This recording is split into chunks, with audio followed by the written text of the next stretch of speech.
I love JT O'Sullivan's videos. They're exactly what I want from a film breakdown. It's not live. It's really good production value. He's got the nice telestrator. He's got a good voice. He's smart. He's not really praising everyone. He's got his own perspective. He's kind of salty. He's not a big Kyle Shanahan guy. He praises. You got to watch my film reviews. And he does it from the quarterback's perspective. I love the offensive line perspective too. Mm-hmm. I mean, I'm not comparing. He does a good job. And this video is basically from Brock's perspective. What went wrong in the Niners passing game? Mm-hmm. We'll talk about what he had to say about Brock. His takeaway from the passing game is it's not necessarily just the man-to-man, because he showed the clips of Kyle scheming open, cowing down the field, and Kittle down the field against man. It's against the blitz. Like there aren't schematic answers against the blitz in this offense. Like there will be unblocked rushers coming from the right. And from JT O'Sullivan's perspective, there should be hot routes to that side adjustments, whatever you want to call it. The wide receiver sees that there's unblocked guys coming from his side, get open because the quarterback needs an answer, an outlet. And there's just consistently, there aren't those outlets in the 49ers offense. Like the hot guy is on the backside. So the quarterback has to look away from the blitz and hope that he gets the ball out before he gets smacked. As an avid film watcher yourself, how do you feel about the 49ers schematic answers against pressure? All right. Well, from the offensive line standpoint, you got to block from the inside out, right? Cut off all lanes that are quickest to the quarterback. So that's one. Two, one thing that I will say is that, again, canned, predetermined protections. And the reason why I feel like the protections in the offensive line are predetermined and already canned, meaning that they can't switch on the line, is I don't see a lot of communication before plays. I can talk about specifically one play in particular, the 3rd and 1. There were two 1-yard runs by Jordan Mason back to back in the first half, and we didn't have numbers on both of those plays in the run game. We were outmatched. They had 9 guys in the box, literally 9. Right? We had 7 to block 9, and it was a play that either should have been scrapped or we should have at least flipped it. Right? And they just ran into it like a deer in the headlights, right? As far as blitzes are concerned, they catch us in blitzes. I've seen blitz plays, especially with the Chiefs. I'll keep it to the latest game we've played. But there's been pass protections where we've sent 2 guys on pulling actions to go block 1. And it's all because that protection is built into the play, right? There's no actual intelligence that actually breaks down and play and keeps an extra guy in or fans out to go block an extra guy. And a lot of that responsibility derives from the center that flows through the quarterback, and then he makes the final decision, however teams want to get it done. You don't see a lot of it on our offense, right? And these are things that, how can I say, were swept under the rug.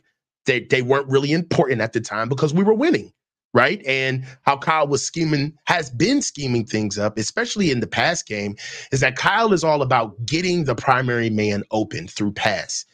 That doesn't necessarily bode well for contingencies, 1st, 2nd, and 3rd reads in order to get the ball out and to be able to help the offensive line to live the fight another day. That's why we don't have a traditional drop back game with passing the ball. We don't have the offensive lineman to be able to hold up and keep Brock upright. And then more importantly is that it would make Coach Forrester's job incredibly more arduous and Brock for them to actually start giving the responsibilities to traditional offensive linemen across the league, which is, hey man, I know you got to remember this play and you got your rules, but if shit hits the fan, we got to call a fan. We got to log off. We got to change the protection. We got to switch the slide, right? We got to change a lock defender to a pitch and hinge defender. Pitch and hinge blocker on the backside.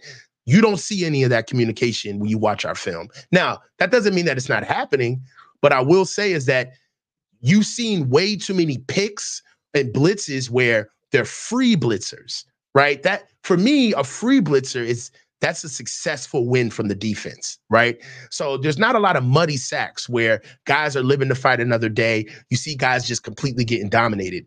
Some of these blitzes, guys are just completely out scheming the offensive line. And that speaks to coaching. Yeah, that's what I want to talk about. I mean, Kyle has faced Steve Spagnuolo twice in 2024. In the first game, there were 9 unblocked rushers. In this last game, I don't know how many there were, but there were a lot. And it's like, Kyle learned nothing. You know that's the biggest issue. It wasn't beating man-to-man coverage. It was picking up the freaking blitz. And you could argue that maybe the quarterback's limitations are the biggest reason the Niners struggle against man-to-man coverage. I could be swayed to hear that argument, but picking up the blitz, that seems to me a Kyle Shanahan issue. And it seems like Steve Spagnuolo exposes it every time. And if you don't have, like, where's the screen against the blitz? There should be quick answers. Or either bring in extra blockers. They're rushing 5. You have 6 or 7. Go max protect. Or you have quick hot routes, quick screens, some answers. And it seems like this has been an issue. Everyone knows it. Kyle can't fix it or hasn't yet. That's a problem. Well, I'll tell you this, man. I actually got a chance to watch them practice myself. And what stuck out to me right away, and I held off judgment because I had only been there a couple of days. But I can tell you this, they practice one-on-ones. They run through their offense. They practice form fitting, and they practice tandem blocking with the inside and outside zone.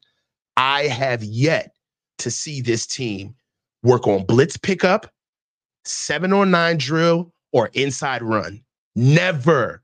They have not one time had a blitz pickup period during practice. Not once. Not one time have I seen the corners and the receivers go do their thing. Then we bring over the linebackers and the D linemen, and we play inside run. That's a period in football where we ain't passing the ball. Harbaugh used to do that. Harbaugh, dude, there would be so many. They would rep it with Frank Gore over and over. And I was thinking, like, how many teams in the NFL do this anymore? I think Harbaugh was kind of the last, and now you don't see it very much. It just surprised me to be a run football team. I played for run football teams and coached one myself. Inside run and blitz pickup is just a hallmark. How can I say? It's a rite of passage for the offensive line. It really is a litmus test, and we don't ever do it. But they're an they're an outside zone team, and they're a 5 in the pattern team because they're a finesse team. They're finesse. Yeah. They don't work on the tough stuff because they don't expect to see it. They think they're smart enough to get around it. That's why.